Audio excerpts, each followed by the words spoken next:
Hi students, so this is session 5 of module 4.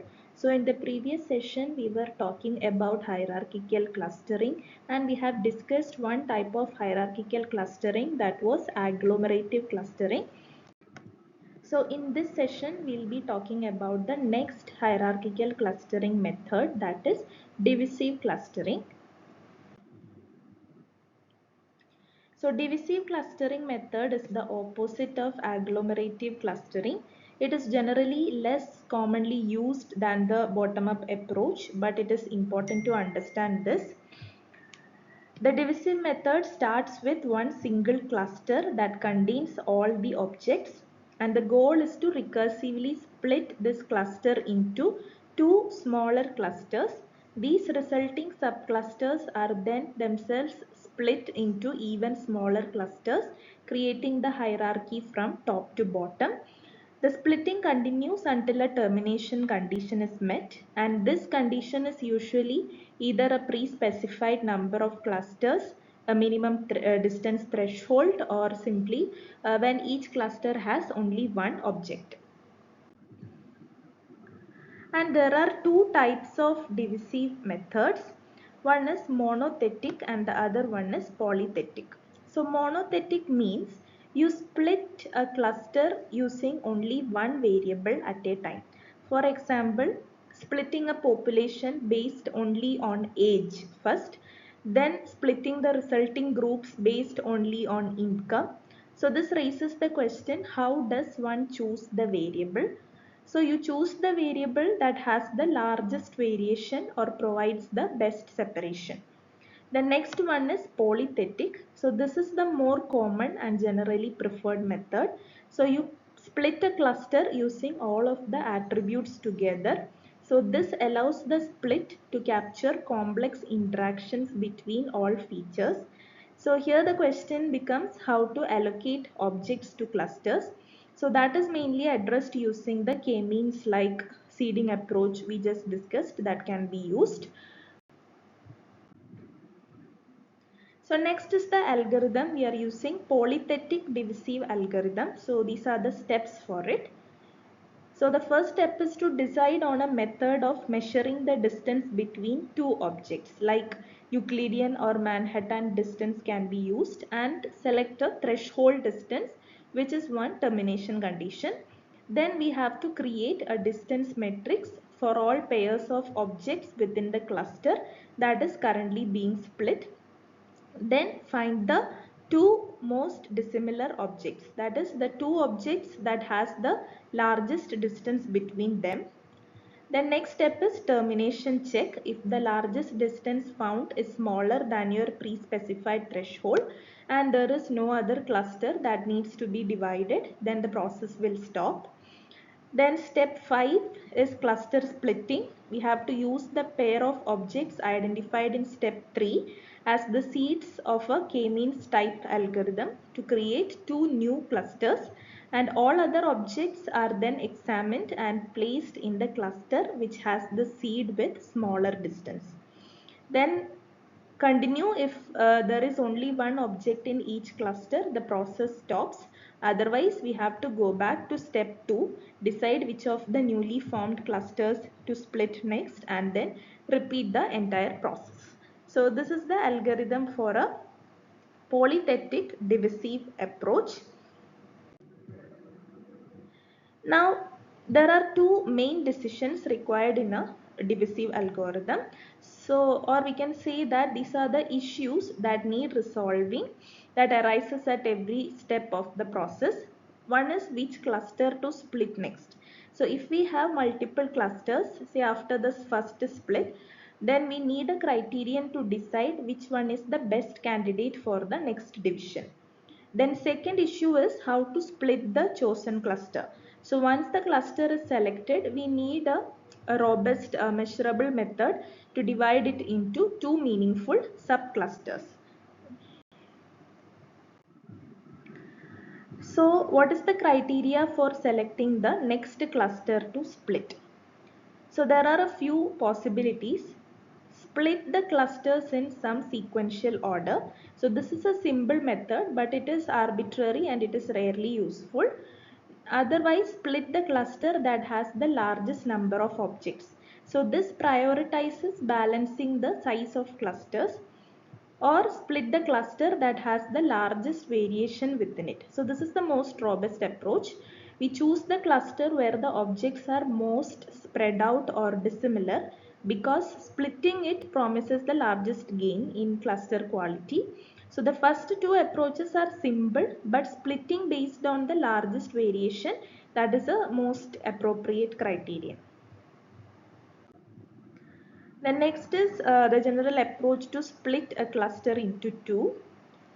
So a common and simple approach is to effectively use a technique similar to k-means to find two initial seeds and then reallocate all points based on those seeds. We first create a distance matrix between all the objects within the cluster we have chosen to split, and then identify the two most dissimilar objects, that is the two objects that have the largest distance between them, and these two objects are then selected as the seeds of the two new clusters. So a method like k-means method can be used. Each remaining object is examined and placed in the new cluster whose seed has the smaller distance to that object. So that will complete the split. Next, we can see an example using divisive clustering. So this is the same data set that we have seen in agglomerative clustering, a data set of 10 students and the same distance metric. So we are using Manhattan distance between objects. So the key difference here is the procedure. We start with all the 10 students in one cluster and recursively split it. And the process of splitting involves finding the two most dissimilar points to act as seeds and then allocating the remaining points to those seeds. So much, it is like a single iteration of a k-means algorithm. So this is iteration 1. We have to find the largest distance to find out the first two seeds. So in iteration 1, we have all the 10 students in a single cluster. So we start by looking at the initial distance matrix between all the 10 students.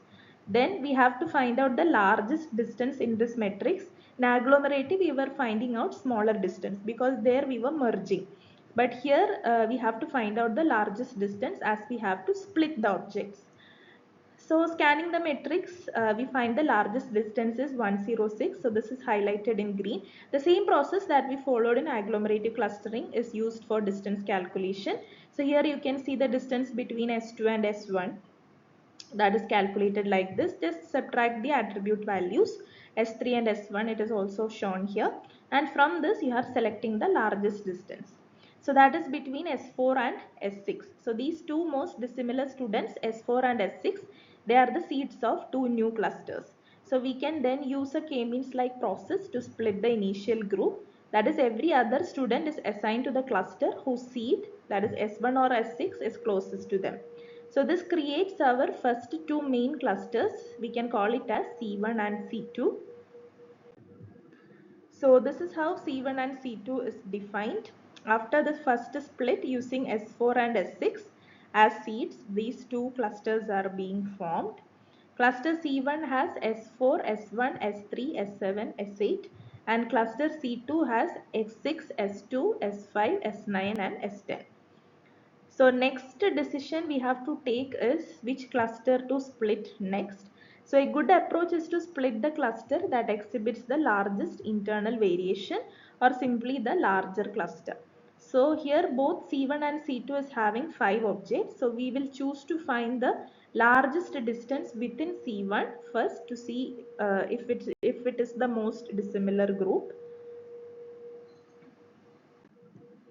So that is distance in C1 comes in iteration 2. We have to find out the largest distance within C1 to determine the new seeds. So we focus on cluster C1, S1, S3, S4, S7, S8. These students are there in cluster C1. So we create a distance matrix just for the objects within C1, and we search the smaller matrix for the larger distance. And the larger distance here we got is 44, which is highlighted in green, that is between S1 and S8. So S1 and S8 becomes the new seeds to split C1, and the remaining objects in C1, S3, S4 and S7, they are allocated to either S1's or S8's cluster based on the minimum distance. So this will split C1 into two new subclusters. So C3 with S1, S3 and S7, and C4 with S4 and S8. So this is C4 with S4 and S8. Then we decide to split the larger cluster next, which is C3. So that is in iteration 3. So in iteration 3,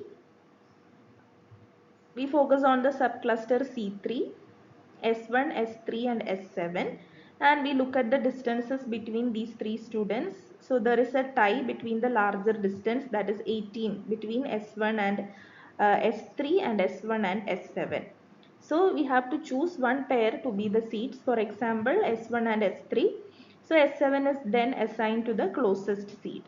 So in the resulting division shown, C3 is split into C3 which has only C1 and C4 which has S3 and S7. So at this point C1 that is S4 comma S8 is also a cluster, but we are now at a point where we have many small clusters to manage. So next is in iteration 4, we have to split C2. So after making progress on the C1 side, we must now address the other main cluster, which is C2. C2 has S2, S5, S6, S9 and S10 students.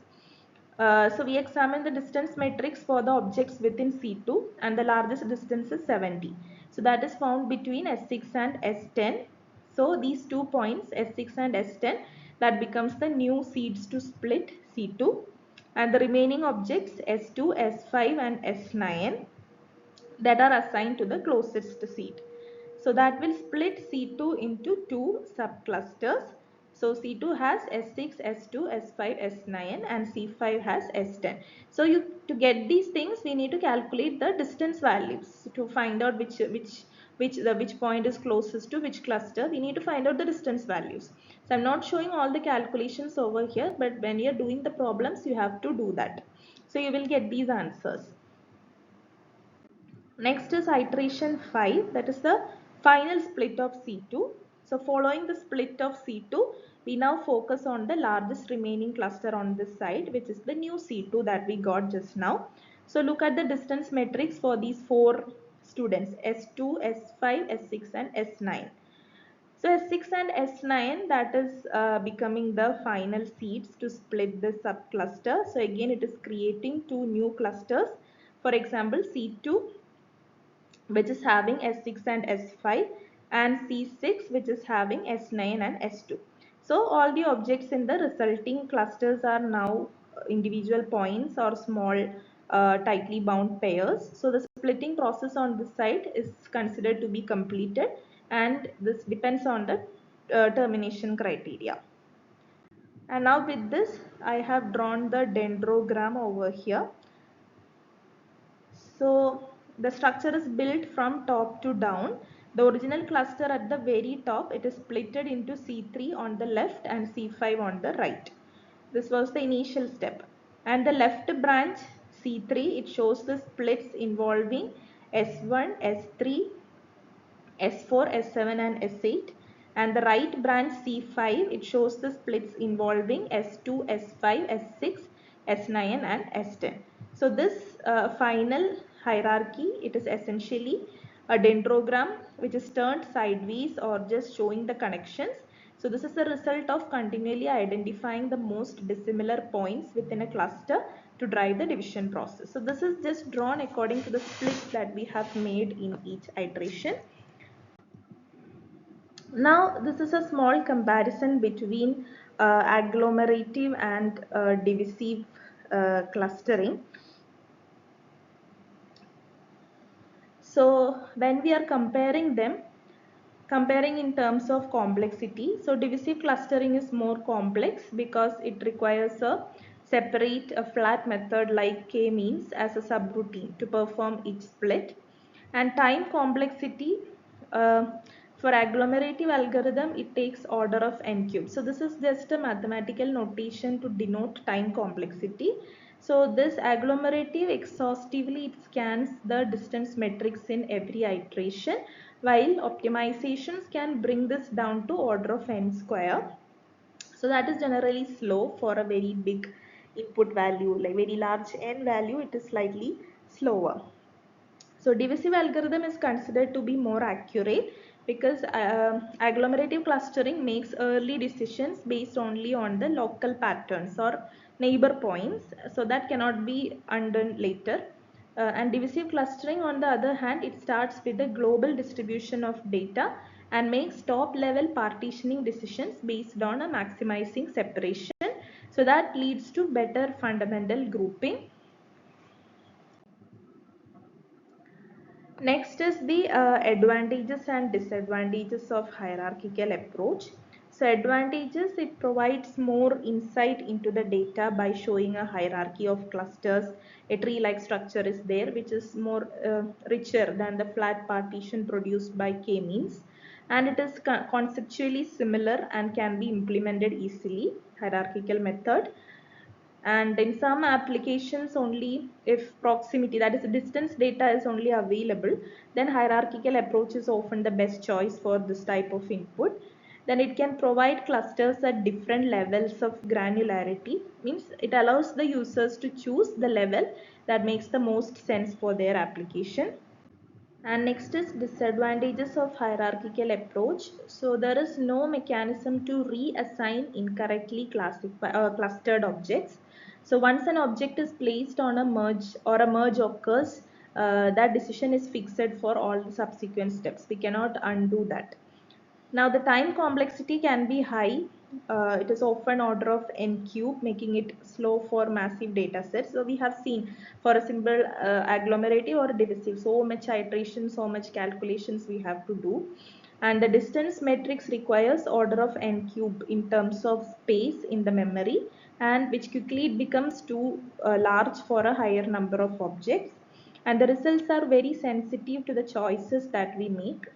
Different distance metrics like Manhattan or Euclidean, which distance metrics we are using, it depends on that.